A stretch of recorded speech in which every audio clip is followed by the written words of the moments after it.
Treating lateral epicondylitis is not easy. So even if you've been a therapist for a really long time and you're treating them and you're getting decent results, but then you're plateauing. Let's be honest, you've had those patients, the one who's been through everything: carpal tunnel surgery that didn't help, epicondylitis that flares up no matter what you do, shoulder pain that won't behave, and thumb pain that keeps coming back. That's because the hand is where it hurts, but it's not where the problem starts. Juan created the spine-hand connection to give you the system that you've been missing.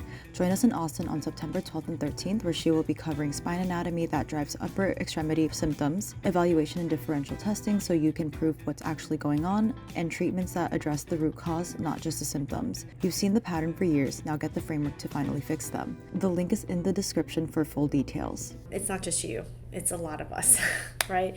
I struggled with lateral epicondylitis for years. I myself have it, and then therapists that I used to go to as a therapist working in the hospital, they would just tell me to stretch it, and they would tell me to use e-stim, and I would crank on that e-stim because it felt so good. And then I would massage the shit out of it, instrument assisted. You're like, yeah, let's go, it feels so good. And then of course there's always the kinesiotaping, right? And then the wrist curls. And so it's not that you're doing anything wrong per se, it's just that some things work in certain phases and then you need to be able to progress. So let's just kind of break this down a little bit. We have a muscle tendon issue, right? So we have a muscle tendon issue. Lateral epicondylitis is a muscle tendon issue, right? So that's the key thing, right?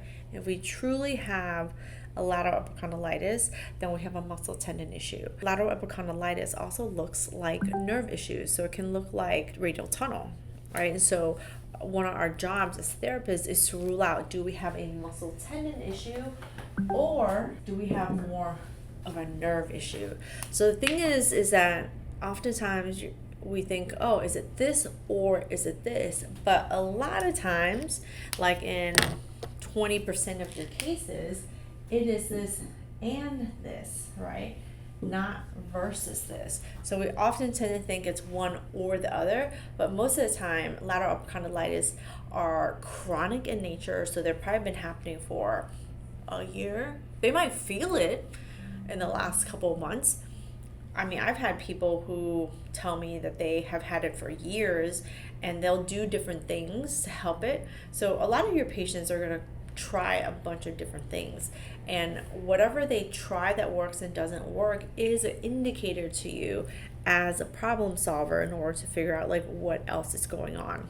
So we think about it, we have someone who's 100% painful to zero pain. You know, you have different phases that you can take someone through, right? So again, everything is on that bell curve. So you're talking about your last 20% right here.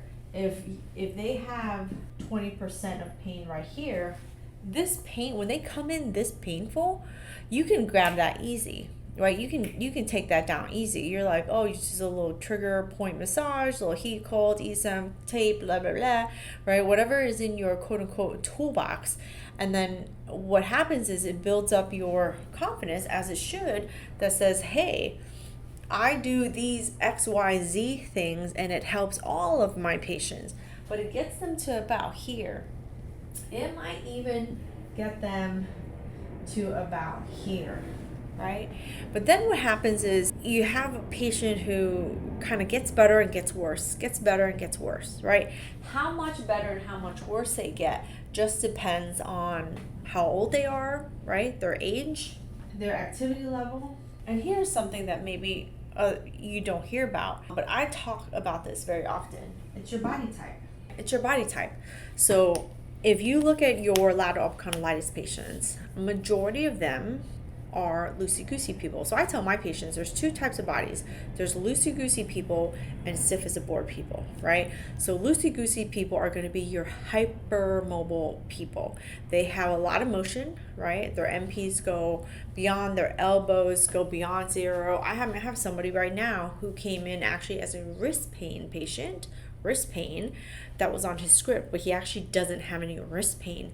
He has a lot of forearm pain, and he is extremely hypermobile. And so when you look at your patient's body type, is going to be a really important concept to take into place, because what happens with these people is the thing that worked for some of them, or some at the beginning, it helped, but it doesn't keep helping, is stretching. Stretching is probably one of the worst things that you can do for your lateral epicondylitis patients who have progressed already.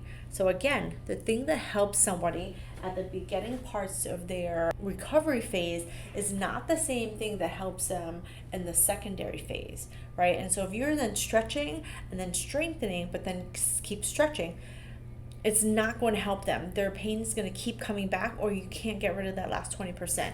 That was me.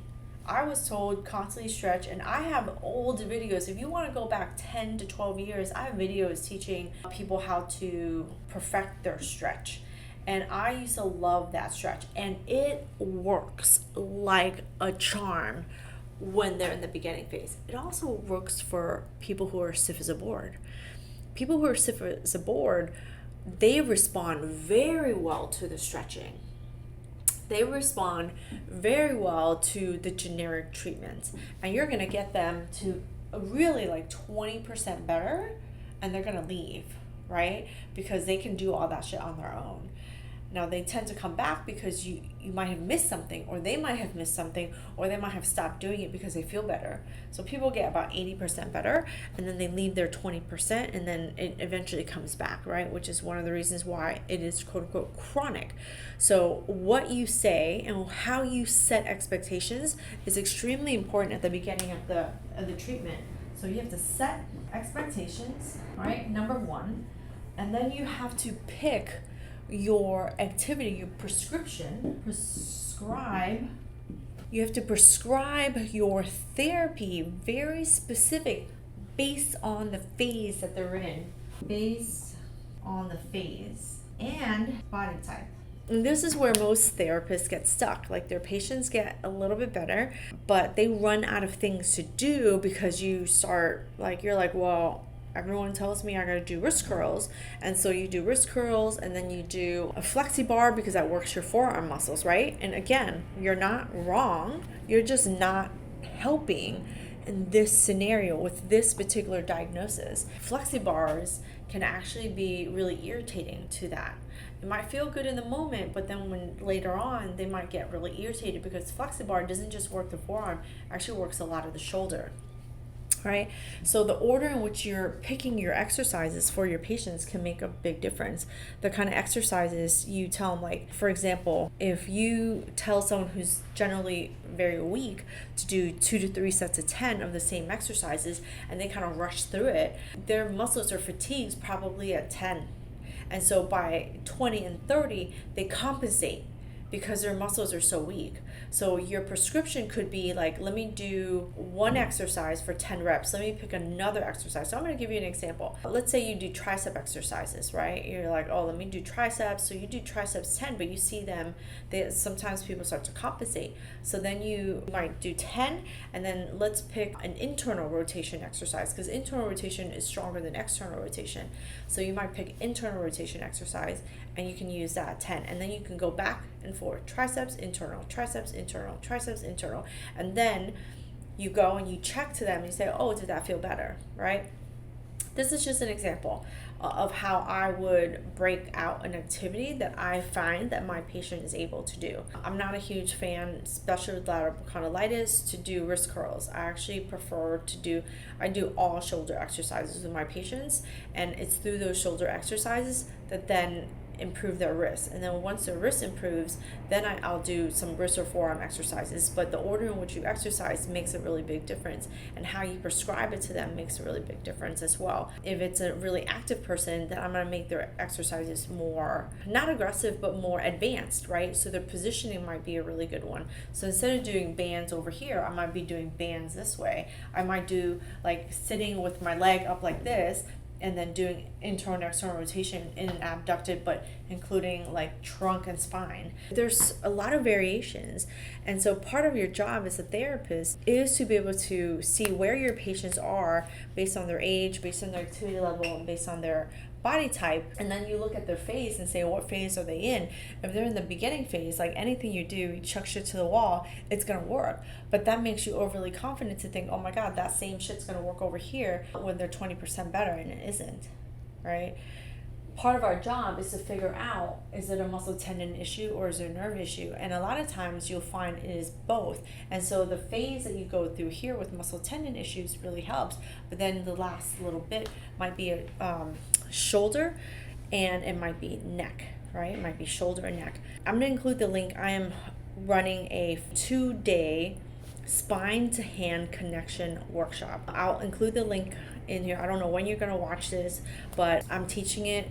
This is 2026. I'm going to teach it in September, and I'm going to show you in that workshop not just the anatomy of the nerves and stuff like that, but really the most important thing is the differential testing, because you want to be able to differentiate, is it coming from the neck? Is it coming from the thoracic, which holds the shoulder, right? Shoulder sits on top of the thoracic. So am I missing a component of neck, thoracic, shoulder? And so differential testing is really, really huge. Like the evaluation part's really, really huge in order to set the expectation. But I'm going to show you some treatments that's really going to help you get your patients to that end goal of being pain-free and being able to get to their activity.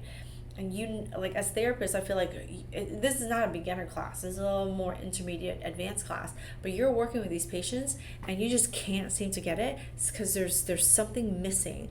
And the missing component is the spine to hand connection. And it's 2 days of not just lecture, but it's full-on evaluations and full-on treatments that are going to be different than you've ever been taught. You're never going to see this in a university setting. You're going to not see this anywhere else, I promise. But anyway, links below.